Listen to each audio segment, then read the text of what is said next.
Olá pessoal, tudo bem? Professor Almir Serpa. Na videoaula de hoje nós vamos falar de transformações geométricas para a turma do sexto ano, tranquilo?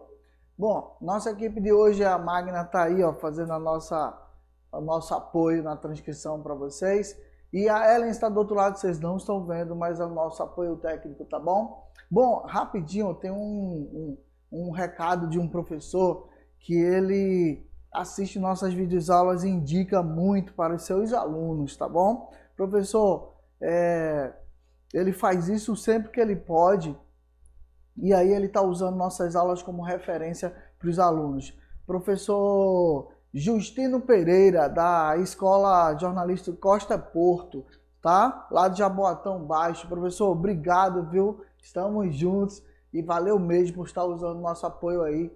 E a nossa função é essa, te ajudar da melhor forma possível a você e aos seus alunos, tá? Vamos para a nossa videoaula de hoje, número 21, tá bom? Ó, presta bem atenção que a aula de hoje é transformações geométricas, ok? Então segue comigo aí, Ellen, no slide.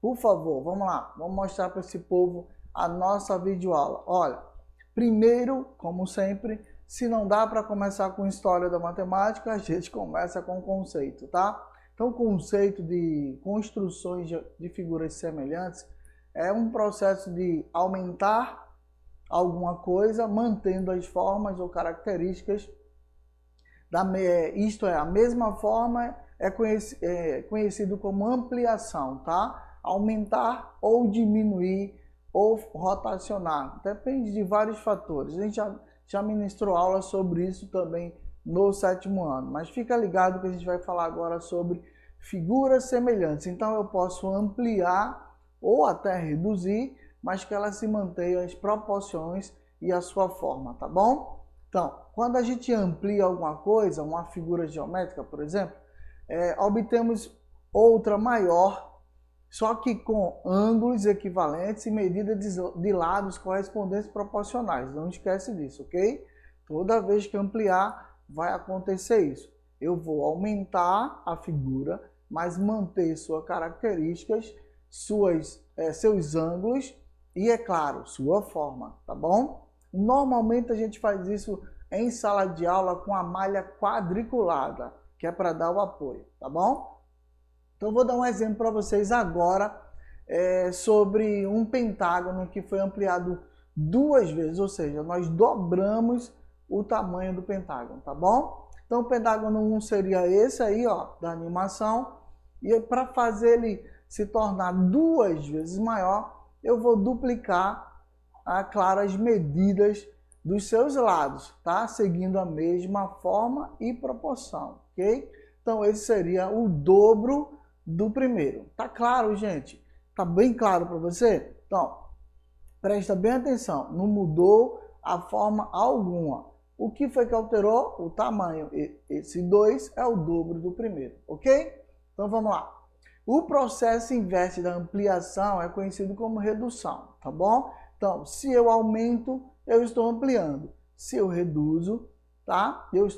Se eu diminuo, eu estou fazendo uma redução. Então, quando reduzimos uma figura geométrica plana, obtemos outra menor, tá? Com as mesmas características e as mesmas proporções, inclusive mesmo ângulo, se liga aí, ok? Então vamos lá. É possível notar que seus ângulos permanecem com as mesmas medidas congruentes, mas as medidas dos lados correspondentes reduzirão na mesma proporção, tá bom? Então se a gente falar que vai pegar aquela medida maior e diminuir a metade, todos os seus lados serão diminuídos pela metade, ok?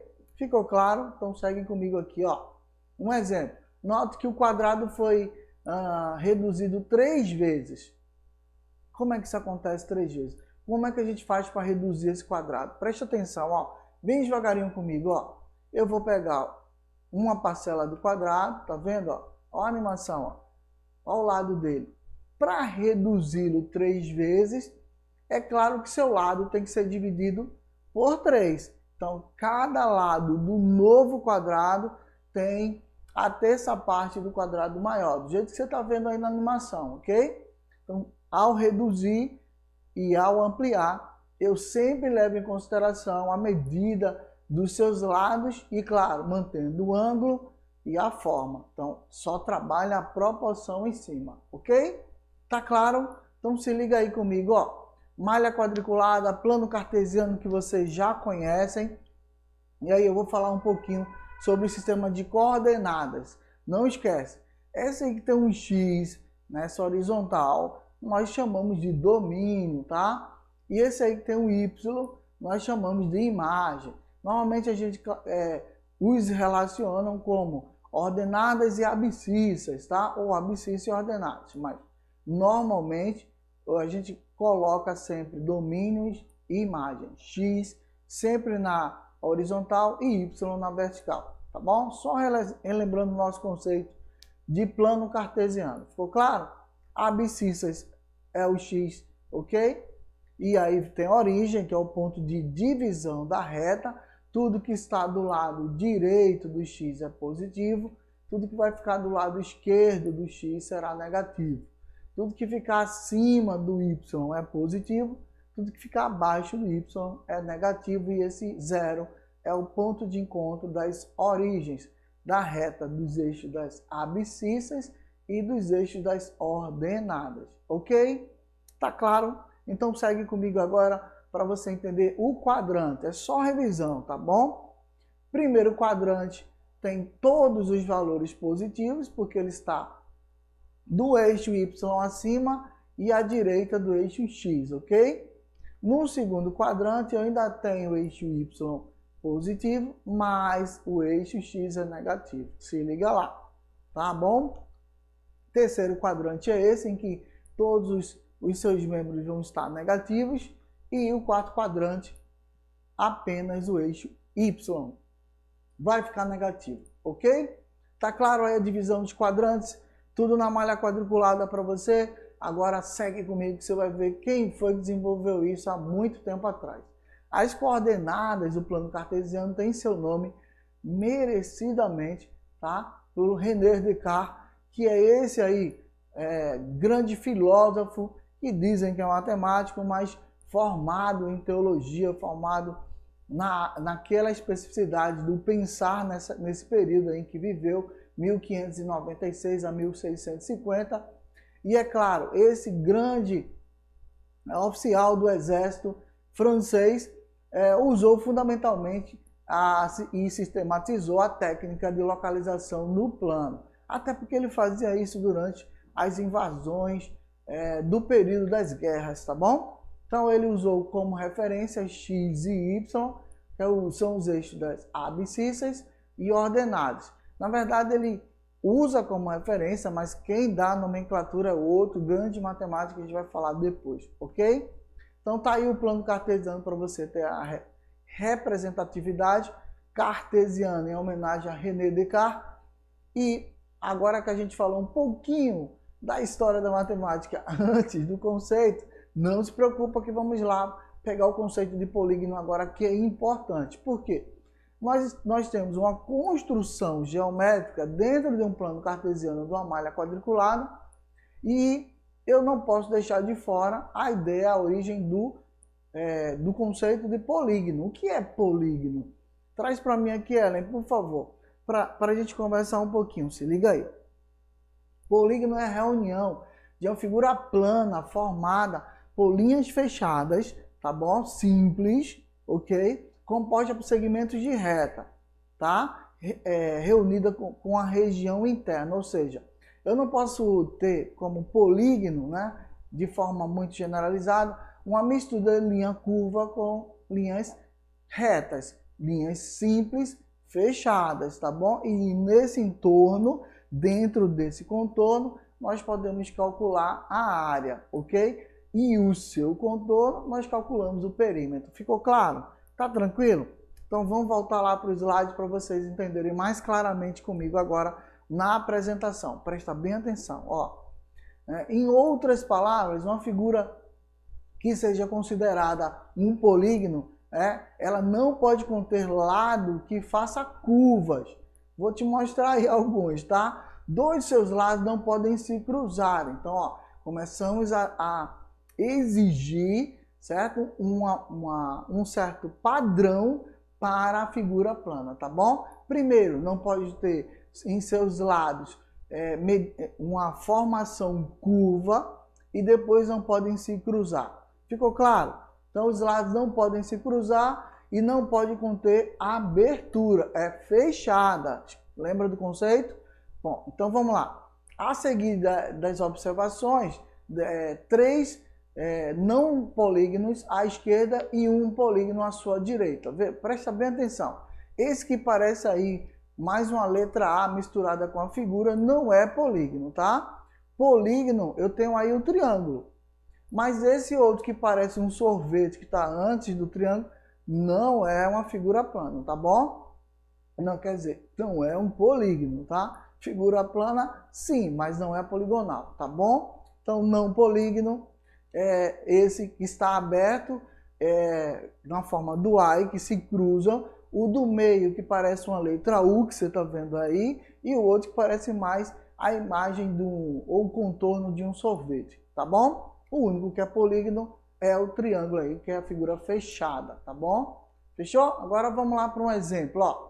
Exemplo, usando as coordenadas, mais uma vez, o domínio são os eixos das abscissas e ordenados esses do Y. Então eu tenho um retângulo e esse polígono, que é essa figura geométrica, pode ser aplicada transformações nela, tá bom? Eu posso ampliar ou reduzir. Para isso eu tenho que levar em consideração a medida do seu lado. Presta bem atenção, é um retângulo cujo lado tem 4 unidades. Professor, não é centímetros, não é metro. O que é essa letra U? Unidade. Pode ser qualquer unidade, pode ser metro, centímetros. Nós utilizamos a letra U para não determinar que seja centímetros, metros, enfim, tá? Então, 4 unidades para esse valor aí desse lado, tá bom? Que é do ponto 3 até o ponto 7, ok?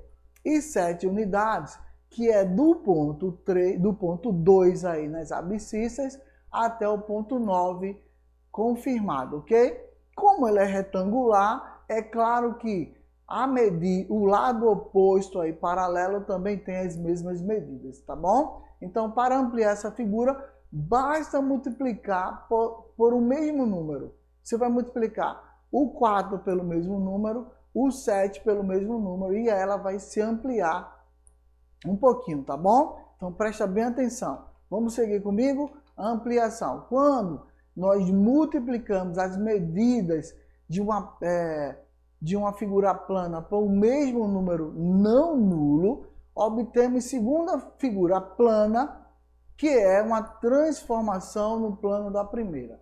Nossa, professor, essa teoria é complicada. Não, é fácil. Você vai multiplicar os lados da figura plana pelo mesmo número, aí você vai ampliar. Se esse número, claro, for o dobro, o triplo, você vai ampliar. Se eu multiplico por uma fração, por exemplo, metade, 1/3, 1/4, ela vai diminuir, tá? Para que você saiba um pouquinho mais, você pode usar como referência o GeoGebra para quem gosta de trabalhar com construções de figuras, ok?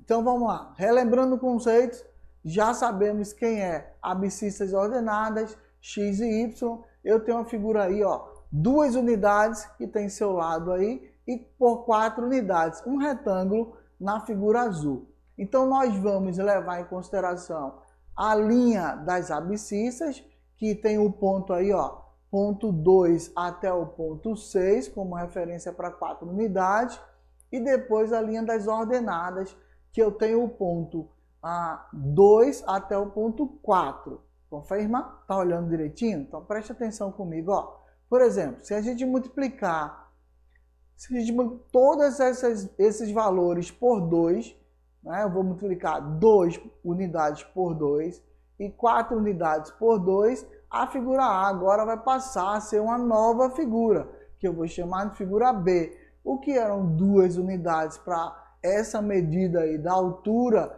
do retângulo passa a ser 4 unidades. O que era o comprimento, que nós tínhamos 4 unidades, passam a ser 8 unidades. Porque 4 vezes 2, 8. Muito simples. tá bom? Percebeu aí? Tá claro? Então vamos seguir porque a gente tem mais uma novidade para vocês. Outros exemplos agora, ó. Preste atenção, estou usando o trapézio. Aí eu tenho um trapézio aí de 1 unidade na sua base menor, a base maior 3 unidades, tá? Na figura B, e os seus lados inclinados do jeito que está aí, meio em amarelo, tá bom? Para ampliar essa figura, que já está ali a medida lá em cima, a figura está lá em cima, em vermelho, tá vendo? Nós só vamos usar a multiplicação por 3, ou aliás, perdão, por 2 no caso, né? Das unidades. Por quê? 3 vezes 2 daria 6 e lá em cima iria para 3 unidades, ok? Então, na verdade, apenas 2, corrigindo isso aí, tá? Agora vamos para atividades. Presta bem atenção. Veja a figura apresentada na malha quadriculada abaixo. Qual das figuras representa uma ampliação ou uma redução dessa figura? Qual é a primeira figura? Essa que você está vendo aí do teu lado esquerdo da tua tela superior. Esse que parece um Z, uma coisa estranha aí, uma curvinha.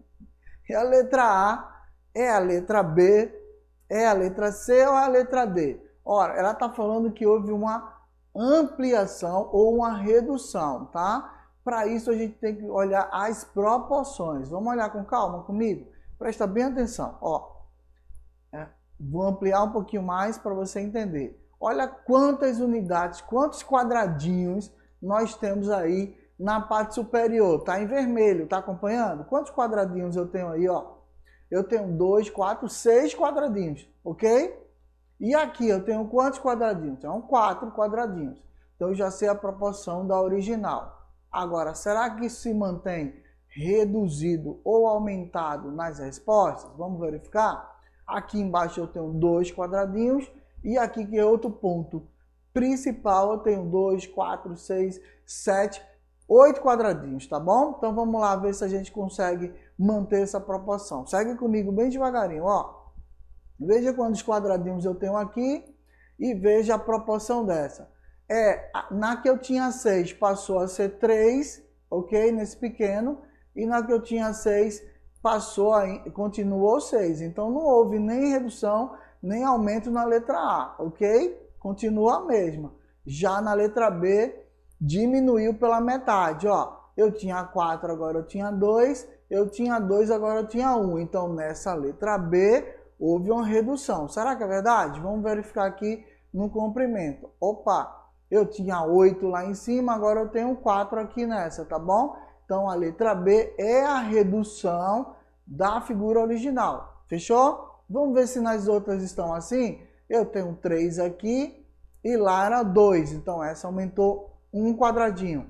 Eu tinha nessa daqui 4 quadradinhos e nessa eu tenho 5 quadradinhos. Aumentou mais 1. Então ela está aumentando sempre mais 1 até agora, ok?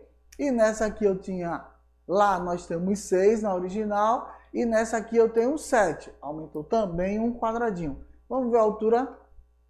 Então na outra eu tinha 8 quadradinhos, essa eu tenho 9 quadradinhos. Claro que a letra D nem na proporção está, percebeu aí? Que a letra D muito reduzida em relação. Então encontramos uma que é a redução, é a letra B, e a outra que é a ampliação, letra C. Olha a coisa interessante, na letra B houve uma redução da metade e na letra C houve uma adição de apenas 1 quadradinho a cada parte da figura, tá bom? Ficou claro? Então vamos lá seguir agora para a gente poder verificar que a letra B nada tem a ver. Continua com 3, até parece, né? Com a letra B, ó, a letra D parece muito, mas aqui ela também fica com 2, aqui com 1, só que o erro dela está aqui, ó. Ela tem 3 e na verdade para ser igual ou proporcional à figura original deveria ter 4. Então a letra D não é nem ampliação nem redução da primeira, tá bom? Então figura reduzida original, figura ampliada da original. Fechou? Tá claro, gente? Viu como é fácil? A malha quadriculada ajuda. Faça isso sempre que puder, use a malha quadriculada, tá bom? Então segue aqui comigo, ó. Atividade 2, tá?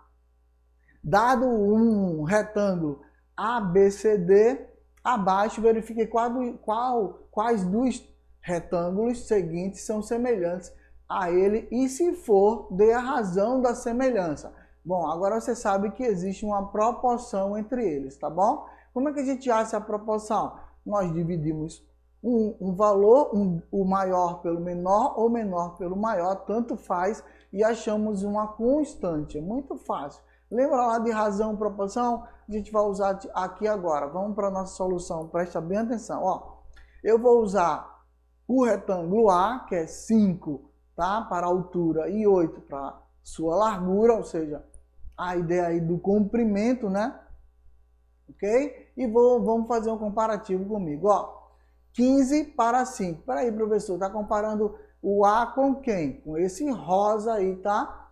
15 está para 5. O lado do retângulo rosa, 15, está para o lado do retângulo azul, letra A, 5.